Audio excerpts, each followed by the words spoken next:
Hey guys, this is Mel, and I'm back to talk about the 100, episode 610, titled Matryoshka, which premiered Tuesday, July 16, 2019 on the CW. I hope I pronounced that correctly. I'm recording it's midnight for me, so roughly 2 hours after the episode has aired. So huge spoiler alert, if you haven't seen the episode already, please go do so first, and then come back and see what I have to say about the episode. My other videos, reminders are up on screen. Take them out to remind yourselves of those. Since I'm recording at midnight, I guess technically the East Coast is watching the episode right now. That's something to think about. But yeah, also I had something that needed my immediate attention after the episode had aired, but I was able to take down written notes, which are a little chaotic. I'll show you a picture at the very end to just, I'm even surprised I even deciphered what I was trying to say, but that's kind of why it took me a little longer to make this recording. But otherwise, let's jump right into it. I'm going to try to do this in 20 minutes. I honestly don't know if I'll be able to do it in 20, just because there's so much to talk about outside of tidbits itself. But let's start the clock. Let's begin with what happened in this episode. So title card, I always forget to do this, but the fact that each episode, the title card, it changes. It has so many small changes that it pretty much tees up for a little bit of what happens in the episode. And I have to appreciate those smaller changes instead of it just being the same title card over and over again. But it definitely needs me to pay attention to it. So I do appreciate them always having to do a new one each episode. So there's that. Also, the term of the title, Matryoshka, I hope I have that correctly. It's actually referring to the nesting dolls, where dolls fit into one another until you have a little one, and then it fits in a bigger one, and so forth and so forth. Which I read that it's supposed to mainly indirectly reference the primes, how the little one is supposed to be the prime itself, and then all the bigger dolls, it finds itself inside are all the hosts. I'll put the link on screen where I found that. But I didn't even know this name, but for some reason growing up I thought those little nesting dolls were called babushkas, which I was totally off by. But Matryoshkas, pretty cool though. So there's that. So anyways, let's get on to the basics. Timeline wise, it's continuing from where 609 left off. I believe enough time has passed between the episodes though to allow for the transport ship to travel from space down to Sanctum and be able to walk back to the village of the Sanctum. For sure. Yeah, that's what I think anyways. Otherwise, for Clark, it seems like it's still continuing her race to find Gabriel from, essentially, which is a little weird. So for Clark, I understand that, but then to try to match it up with what the other characters are doing, it's a little weird. But also, another timeline thing, though, because of the state of Clark's body in this episode, where she's, like, really growing weak, seizures, blackouts, bleeding from the nose and stuff like that, in 608, Russell had estimated that Clark's body had 36 hours before it completely dies out due to the 2 brains in 1 body type thing. So I'm left wondering, does the end of this episode mark that the 36 hours are up since 608? Because then, like, a lot of shit has happened in a day and a half, that's for sure. I really don't want to bring up my makeshift timeline that I created a few episodes back, so there's that. Otherwise, episode reminder, the reunions we got in this episode, you know what I'm talking about, so be prepared for that. The episode objective, though, is saving Clark and then also saving the Earthborns. So we'll leave it at that. The episode breakdowns of the storylines, I picked up on technically 2, 3 depending, but 2 of them are connected to each other specifically. So with the first one, I'd say is Sanctum on Alert. Second one being Clark versus Josephine, which kind of ties in number 3, which is extracting the mind drive. So with Sanctum on Alert, this is when we get Simone, Raven, and Abby returning to Sanctum with updates about the whole everything that's happened on the ground type of thing. Also, we see execution plans that for all the Earthborns except for Maddie, because she has the blood of the host. So there's that, wanting to do an example of them, and then instead they get Murphy bargaining for more time by stating that they can help him with a bone marrow possibility in creating more Nightbloods.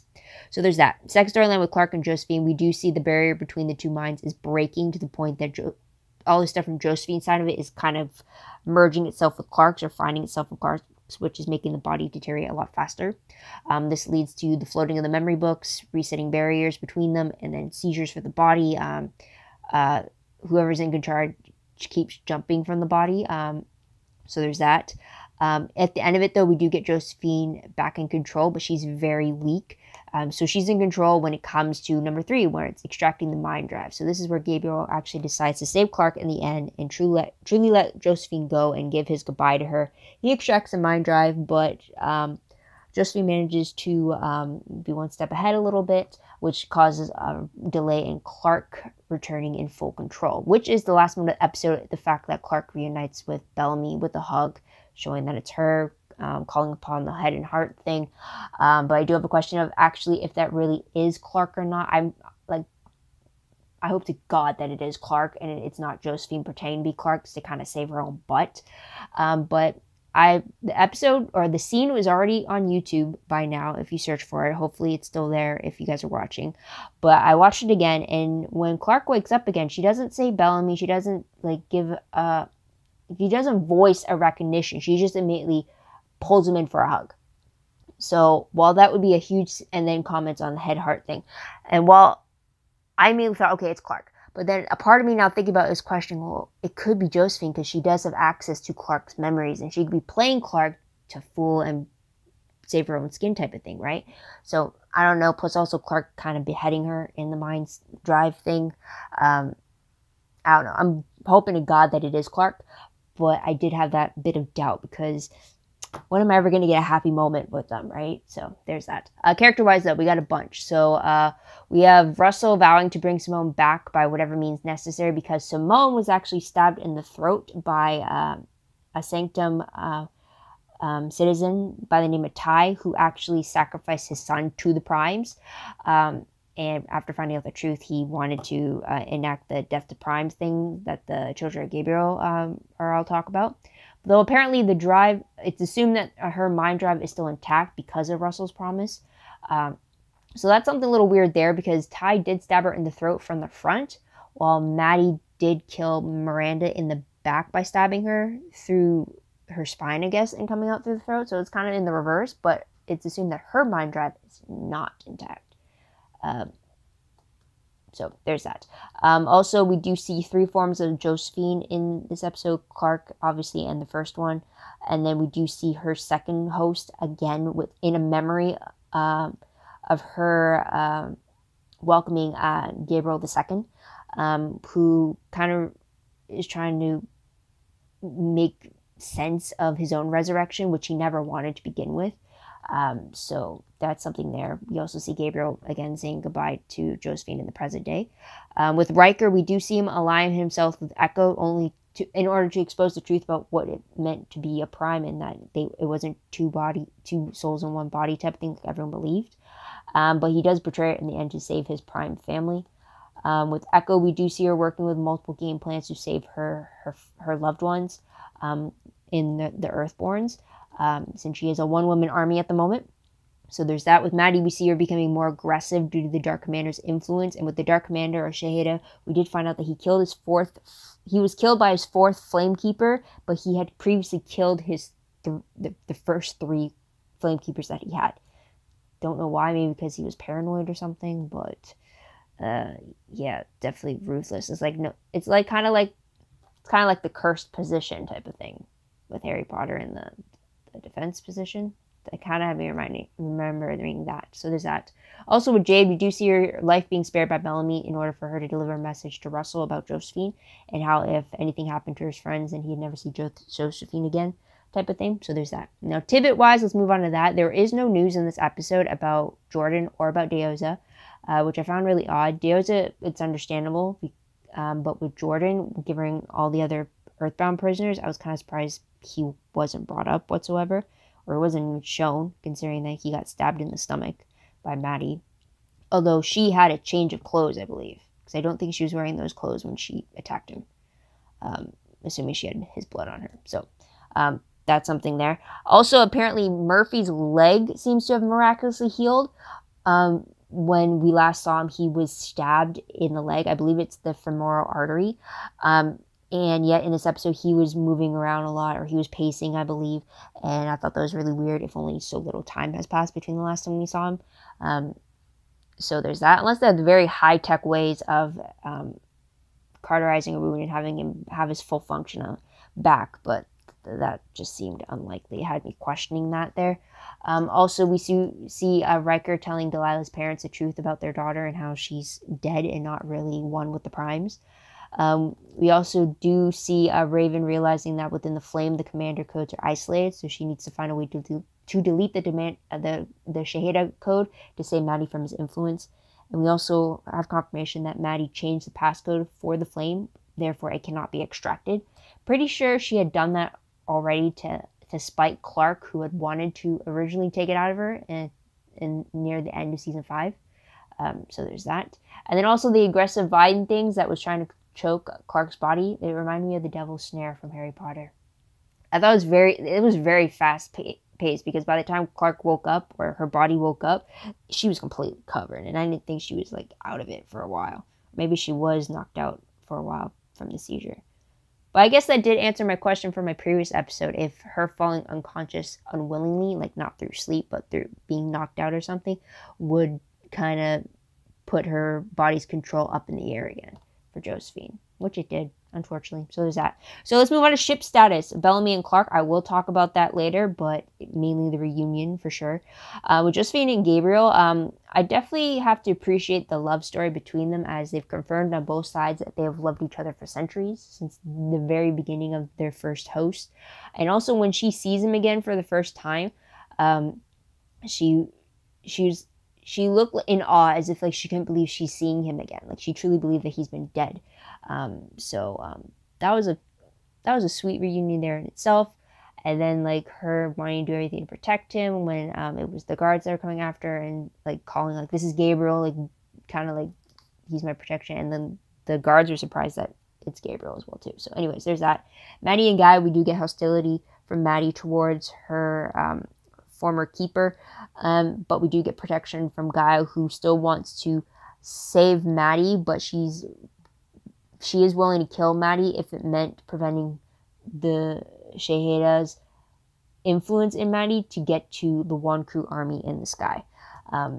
So that's something there, which I guess that's another issue they would have to worry about.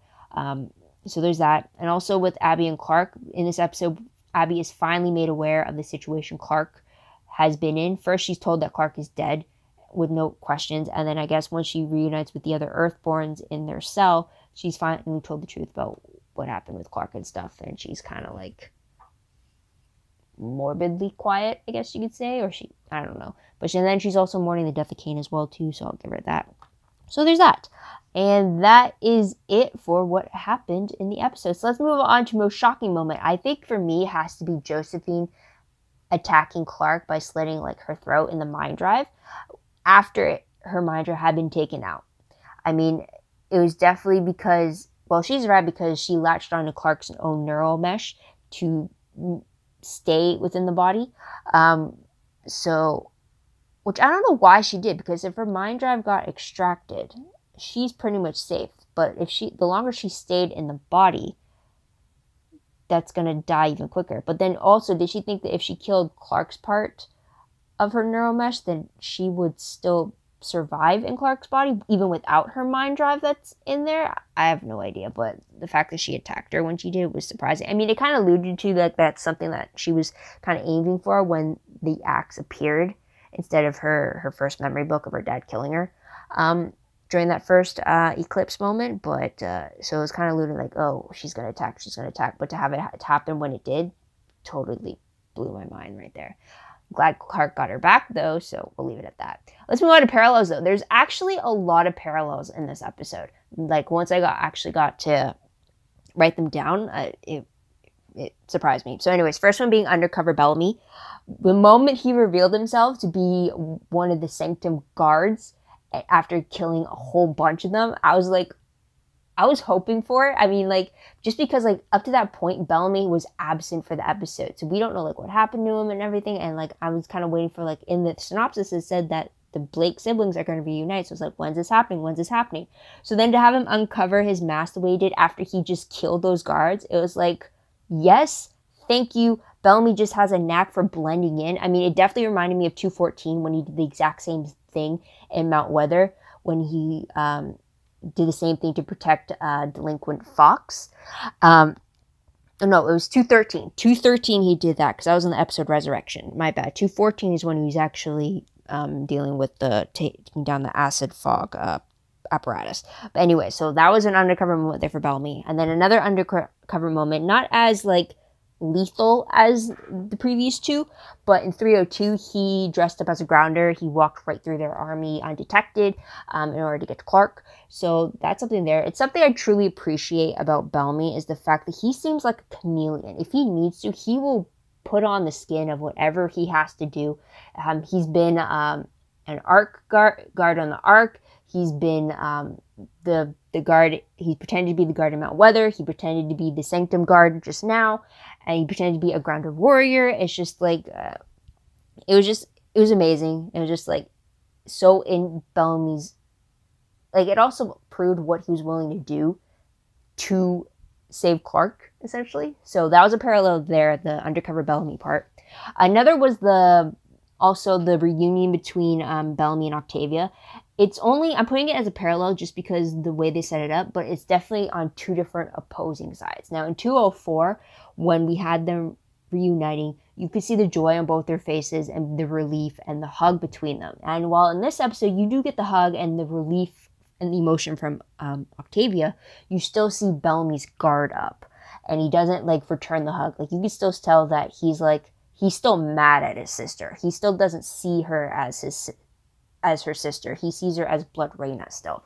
So it's definitely a difference between the two reunion moments, but it is still a parallel in the fact that there needed to be a reunion in the first place between them. So there's that. Another moment that contains the siblings is the trio combo moment. I'm going to include Clark in this. So specifically with 205. Now in 205, you get Bellamy and Octavia returning to Camp Jaha. And this is where Clark runs up into Bellamy's arms and hugs him. This is after the whole dropship Ring of Fire thing. This is after she returned from Mount Weather. And you get them hugging each other out of sole relief of the fact that they're both alive. And then Octavia is there smiling and seeing this moment between them, saying, like, I never thought I'd see this again. Now this is paralleling this episode's moment where we do get Octavia witnessing Clark returning and hugging Bellamy as if her life depended on it, and him returning the same favor. Of course, Octavia doesn't say anything, but you see it in her face as she truly sees the monumental relief of that moment. So just to have the three of them again in a similar situation again is why I'm calling it a parallel. Also, another parallel is the whole head and heart concept, just because specifically it's only in episode 413 that they truly call upon it before the whole Prime Fire happens. I believe 508 is again when it happens when Clark is kind of chained up. I'll put the proper episode up top, but it's definitely them when they're actually specifically talking about what it means to be the head and what it means to be the heart, where Clark being the head, him being the heart, and then them reversing it and then kind of contemplating what that meant for them. So, and then also having it interpreted the way that it did in this episode, where it was literally head versus heart. And you got to appreciate the wording. Like Gabriel, with his medical background, could have said the brain to the heart. He could have said that, but instead he chose head and heart, not brain. He chose head. So it's definitely to have that trigger something in for Bellamy and have him make that association, and then also to kind of get him to get Clark to fight and hear him was something that was great as well. The concept was the parallel. Also, another parallel is the bone marrow transplant, specifically in season 2 of Mount Weather. This whole concept was the mountain men trying to siphon and steal the bone marrow of the grounders, later on of the people of Arcadia, and kind of transplant into their own people so they have the ability to walk on the ground again and not be affected by the radiation. Now, Murphy brings this up in his kind of quick plea to Russell, and how try the bone marrow transplant with a Nightblood in order to make a new host, and then playing off the fact that, well, we've tried that 100 years ago, and Abby goes, well, you didn't know the formula type of thing. So again, bringing up the whole idea of the bone marrow does parallel back to season 2, which a lot of this season does parallel with the whole Mount Weather situation. So there's that. And another parallel is seeing Assassin Echo, especially with particularly in 410, where we get her taking a post, getting her bow and arrow ready to execute anyone who got in the way of King Rowan. And then she's doing the same thing in this episode when she's getting ready to kill Russell before he executes any one of the Earthborn people of her family. So that's a parallel right there. Though she gets stopped both ways, but the fact that she does make the stance again is the parallel. Now, let's move on to top 3 favorite moments, and I have less than a minute, so you know I knew I wasn't going to do it 20 minutes, but let's see if I do 30. Let's hope. But anyway, so top 3 favorite moments. If you didn't know already, I'm shocked, because my top favorite thing of this episode was Bellamy and Clark. I mean, like, I've been waiting so long, and just like the emotion packed into it, I'll watch that scene so many times and not get tired of it. I mean, I've already done it like 5 times already. But anyway, so specifically, it's Bellamy's reaction to Clark almost dying, the fact that he pleads to her that I need you, Maddie needs you, and then the fact that he declares like, I'm not letting you go, you're a fighter, so get up and fight. And he's really telling her to like, kind of like, don't leave me, this is not the end for you. And he's just like doing everything he can to bring her back, which leads to the CPR. I'm a little ticked off though that their first kiss is going to be defaulted to his doing CPR on her. So that's not what I thought about their first kiss. If they were to kiss at all, I mean, I could dream, I can hope, right? But the fact that it was through a CPR moment, it's just like, okay, I can hate it, but then I can also take that as a step forward. It's like, okay, it's just like, they better not count that as the first kiss, but I'll count it as the default for now. Just because, like, it's 3 times that he did it. So, there's that. So, just like his, like, you could see him, like, on the verge of breaking. And the fact that the idea of he could lose her again after the whole Prime Fire day, he was just, like, not having it. And, like, he was really pounding into her chest afterwards, trying to get her heart to start. It's like, geez, like, that's gotta, like, realistically, that's gotta hurt. Like, Clark's gonna have a bruise. Like, she better have a bruise. And not like we're gonna see it or anything, but, like, she's gotta be a little wheezy later on, for sure. Also, the favorite thing for Bellark was the whole head and heart reference as well. The fact that they tied it into him physically starting the CPR with her and, like, having that associated the fact, like, she's the head to my heart. She needs help mentally to keep fighting, and so he's going to help her heart keep pumping type of thing. It's just, like, a great reference to that. Also, a tie-in with the Bellamy and Clark thing was the Octavia's reaction to Clark's fate. When you see you see Bellamy, like, trying to revive her and kind of losing it and, like, breaking down and is, like, refusing to believe that she's going to die. And Octavia's trying to tell him, like, Bellamy, she's gone. It's not working. And him just telling her flat out no. For Octavia, what I wanted to point out is the fact that you could see the true emotion in that moment. And it truly reminded me of the earlier seasons of Octavia, the younger version of her. And it's just, like, it was such a huge relief to see that, because at this point in time, like, before all this happened, I don't think Octavia and Clark were on good terms. I don't think they were on respect. I don't think, like, they were on acquaintance terms, maybe acquaintanceship type, or even friends or even frenemies at this point. There could have just been, like, flat out, like, don't talk to me type of thing. And also to the point, like, with Octavia and Kane, right? She's, like, very aggressive and, like, wishing him dead type of thing. Like, she's like that. But to see Octavia's, I don't know if it was Octavia's getting emotional over seeing her brother break down, or if it was also compounded with Clark's situation and her possibly dying in front of her, is what brought on the emotion we see in Octavia. But I definitely love that, because, like, it's an Octavia we haven't seen in a while in the company of other people. I'm not going to count her breakdowns inside of her head or when she's by herself, because, like, we all have a moment to do that when we're alone. But when she's around other people, she's always been more composed as the older she gets and the more responsibility she has that it takes. So she's trying to keep a lot of things close to the chest type of thing. So just to see her reaction was fantastic. So that's a little side bonus connected to Bellark. Another favorite I did have was Raven in particular. She did have a few good moments in this episode.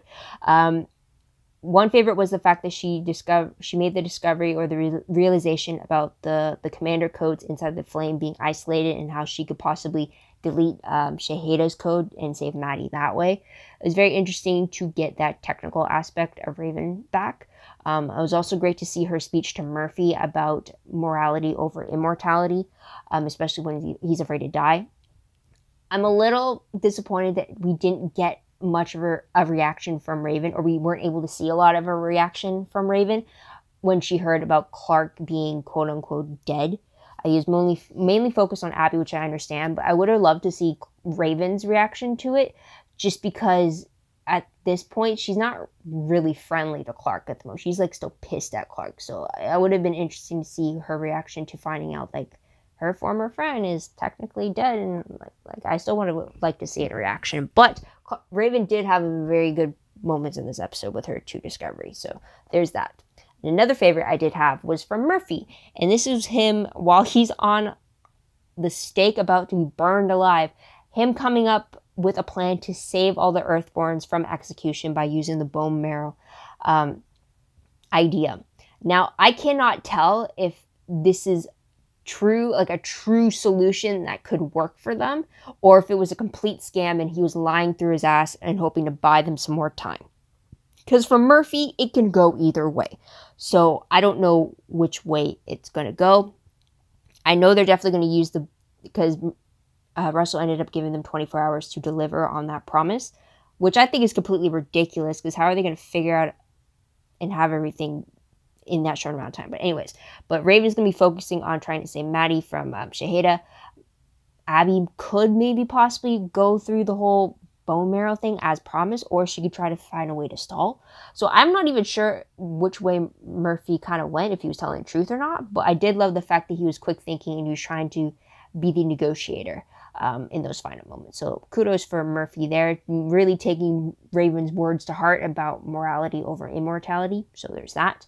But moving on to top 3 peeved moments, the fact that, one, majorly, you know how pissed off at Abby I am during this season, but the fact that she has this hatred or this heated blame for Murphy the way she did just after finding out about Clark, and that pisses me off, because she's the one that failed to recognize that Clark wasn't herself through small actions that Murphy didn't even coach Josephine on to get by Abby.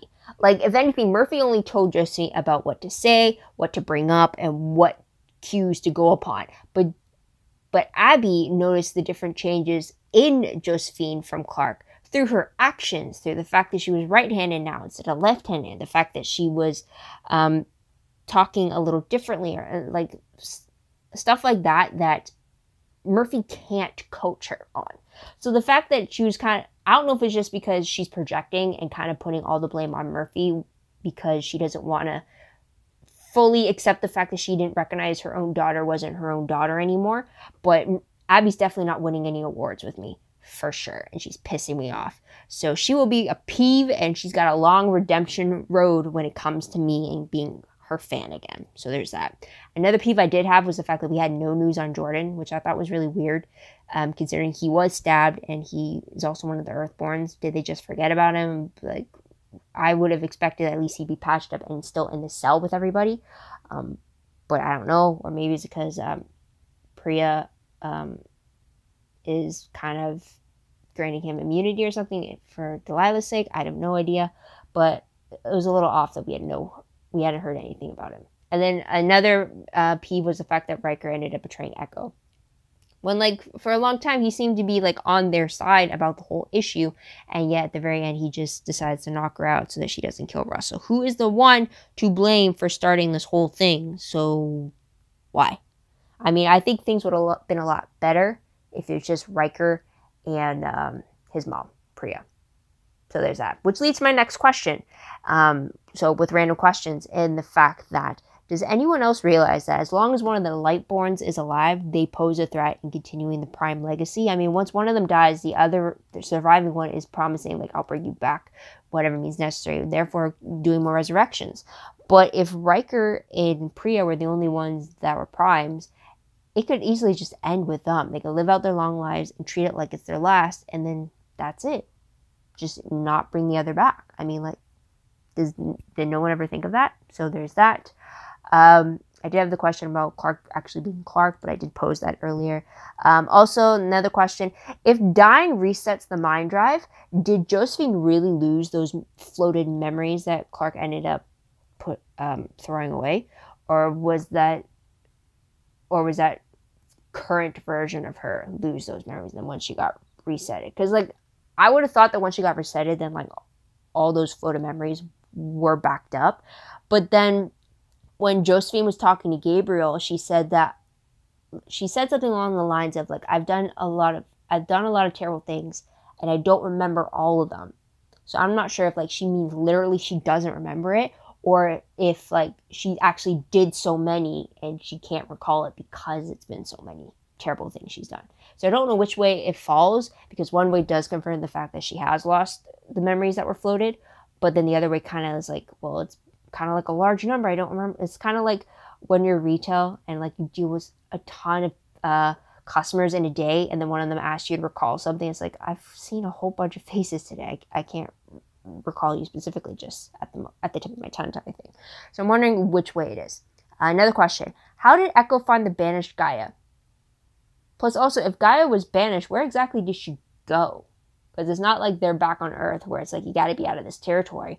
They're in unknown territory on Sanctum. So it's like, where can she go that's considered banished area from where Maddie is? So that's something there.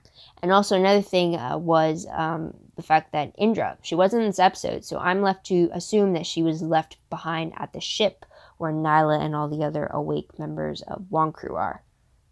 Which is kind of disappointing, but then I can understand why they wouldn't want to expose her to what's happening on Sanctum. But then I'm kind of surprised that none of Simone and the guards that were up on that ship didn't force them down with them. Like, you know what I mean? So that's something there. But let's move on to predictions very quickly. And just heads up, it's 30 minutes now. So 30-minute mark didn't really make it. Let's try 40. Hopefully it's not that long. But anyways, promo for 611 is the fact that we see Echo stabbing Riker. We see Maddie on a surgical table, possibly slitting or attacking someone. Slitting someone's throat or attacking them in some which way. I did see a slashing motion. We also see Bellamy and Clark being held at gunpoint. We also see Octavia's voiceover talking about sparing innocent lives if it's possible. So there's that. The synopsis reads for the episode that, first off, it is an episode directed by Bob Morley, aka Bellamy, so that's something. But synopsis reads, Bellamy and Octavia must work together to save their friends. Echo is forced to face her past. Echo is the third character to have this summary. We had Clark and then Octavia, and now we get Echo. So very interesting to get a bit more of Echo's story this way. So that's something there. But to be honest, guys, I thought this episode was directed by Bob, just because, like, he hadn't appeared. He only appeared in a short portion of the episode. So I kind of figure with him being a first-time director that, like, he'd be more behind the scenes than in front of it, which is understandable for taking on the role the first time. So I thought it was this episode. But then to find out that it's next episode, and yet he's featured in the synopsis as well with Octavia, has me wondering, okay, how much is he actually going to be shown in the episode to counteract him being behind the camera as well as director? So it'll be interesting to see how that is going to work. But yeah, otherwise it's 11, 12, and 13 that are left for the season. So it's going to pick up very fast, I would assume. So there's that. So let's move on to season 7 news. I did find out a little bit more. Apparently it was revealed that it is going to be 16 episodes in season 7. And apparently the season finale is going to be the 100th episode. I mean, how great of planning is that? And I'm wondering, is that why they've extended to 16 episodes, so they can fit the 100th episode in the season? I mean, just in case. I mean, I hope there's a season 8, but then you kind of don't know at this point as well. So that'll be interesting to see, not only it being the 100th episode, but what they do with the finale about it. Like, a lot of things are expected for finales, but then also a lot of things are expected for milestone moments like this. So it'll be interesting to see the two of them merge together. So I'm excited to see that, even though that's like a year away, but like, I'm excited to see what they could do. And it's just crazy to think that they're hitting that mile marker. I mean, like, it's crazy.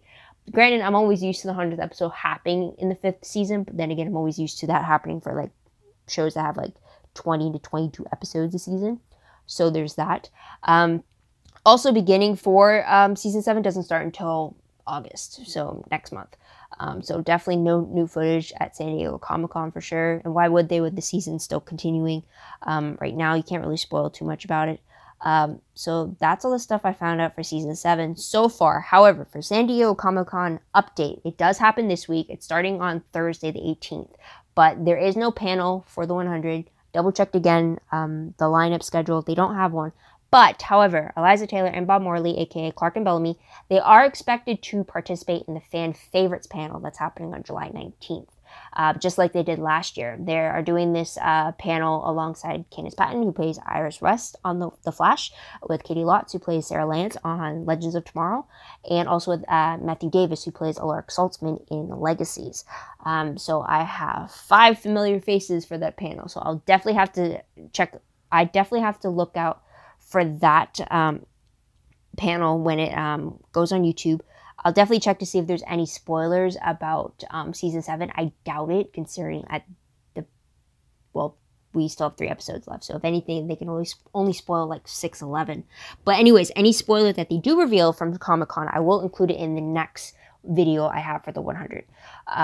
Or I might just look at a bunch of articles and interviews that they do and do a separate video. Pretty sure it's going to be any San Diego stuff is going to be part of my 611 video. But otherwise, that is pretty much it, guys. So sorry for rambling, but what did you guys think of the episode? What did you guys like about it? What do you think will happen next? I think this has to be one of my favorites for sure. It's definitely, yeah, for sure. It's definitely one to remember for sure for me. So what did you guys think about it? Let me know in the comments down below. Also, don't forget to like this video, subscribe to my channel, check out my other videos if you haven't done so already. If you want, check out my Tumblr page. The link for that is down below.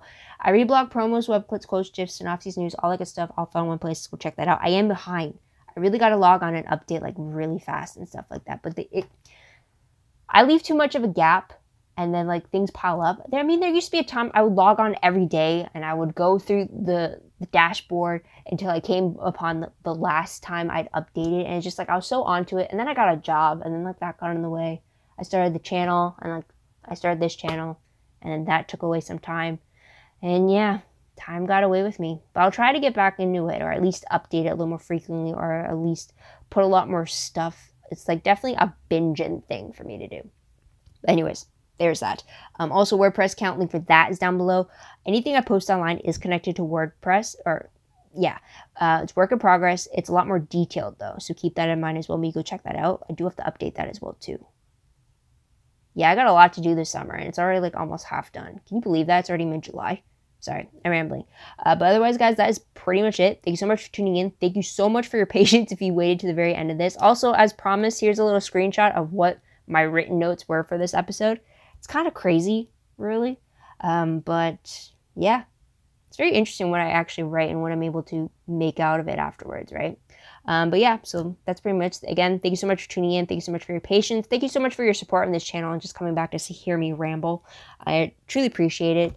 It means the world to me. And even just being able to have someone listen to my thoughts and just have it put out there is definitely something, because I definitely don't know a lot of people in my personal life who I can actually face-to-face talk to about the show without actually excluding convention moments.